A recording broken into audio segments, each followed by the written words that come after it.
انا عارفه ان انتوا دلوقتي كلكم عمالين تقلبوا في السوشيال ميديا، تخرجوا من تيك توك تخشوا على انستجرام، تخلصوا انستجرام تخشوا على فيسبوك، تقلبوا بتشوفوا اخبار الناس وخلاص قبل ما تناموا. لا، بطلوا تعملوا كده او قللوا جدا الموضوع ده.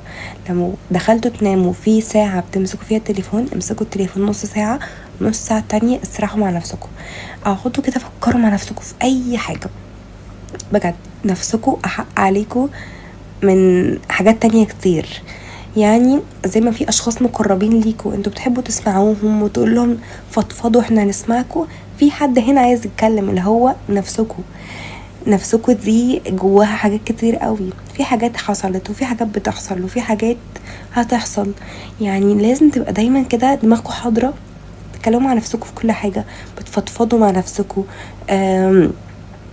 في حاجات ممكن تبقوا مثلا حاجات حصلت لكم، حاجه حصلت امبارح مثلا، بس من كتر ما السوشيال ميديا والتليفون واخدكوا قوي انتوا حتى ما فكرتوش مع نفسكوا ثانيه هنحل المشكله دي ازاي، طب هنعمل ده ازاي، طب عايزه حلول. لا، هو دماغي بتقفل عشان انا اصلا ما بفكرش مع نفسي، انا موبايلي هو اللي في وشي 24 ساعه.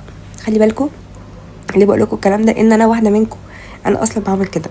بس يمكن دلوقتي عشان بعد الخلفه فحته ان انا اقعد مع نفسي دي بتبقى صعبه شويه، ولكن انا بحاول ارجع الموضوع ده تاني. يعني بعد الخلفه لما بنام حمزه ببقى عايزه اجري اعمل مليون حاجه او امسك التليفون واقعد اقلب فيه عشان افصل شويه. بس لا، بيجي عليا وقت بلاقي ان انا بفصل عن نفسي، يعني بفضل اقلب في التليفون لدرجه ان انا بنسى اسرح مع نفسي، بنسى افكر مع نفسي. عارفين بجد لما سرحت مع نفسي اول امبارح كده من المرات القليله جدا، تخيلت حاجات كتير قوي وقعدت افكر في حاجات كتير قوي، اتسحلت بقى بجد.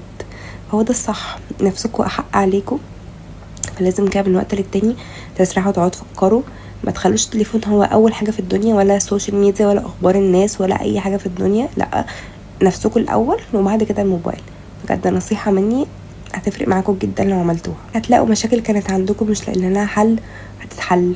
هتلاقوا ان انتوا حاجات كتير قوي كنتوا تايهين، مش عارفين تبلانت، يعني مش عارفين تحطوا لها خطه، عايزين تعملوا حاجه بس مش عارفين توصلوا لها، او مفيش هدف، او الدنيا متلخبطه، الدنيا عشوائيه، عشان انتوا متقعدوش مع نفسكم اصلا. بجد لو قعدتوا تعملوا كده كل يوم بالليل هتلاقوا ان هي فرقت معاكم جدا جدا جدا. صدقوني زي ما في ناس قريبة مننا كتير عايزين نرضيهم، نتكلم معاهم، يلا اقعدوا فضفضوا احنا نسمعكم، في حد هنا عايز يتكلم برضو فاسمعوه اللي هو نفسكم. بجد نفسنا دي احق علينا. مش بقول انانية اللي هو بقى نفسكم احق عليكم من اي حد تاني، لا، بس زي ما في اشخاص مقربين ليكوا هي مقربة ليكوا جدا، هي لو مش كويسة انتوا مش هتعرفوا تتعاملوا مع اي حد بره اصلا.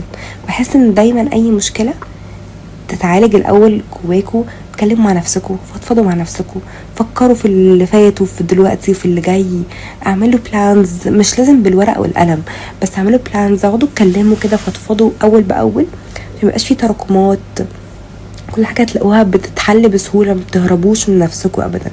فدي نصيحه يعني بجد عشان انا شخصيا عشت يعني ايه ابقى بتكلم مع نفسي على طول، ودلوقتي ما بعملش كده، فحاسه قوي التاثير عامل ازاي.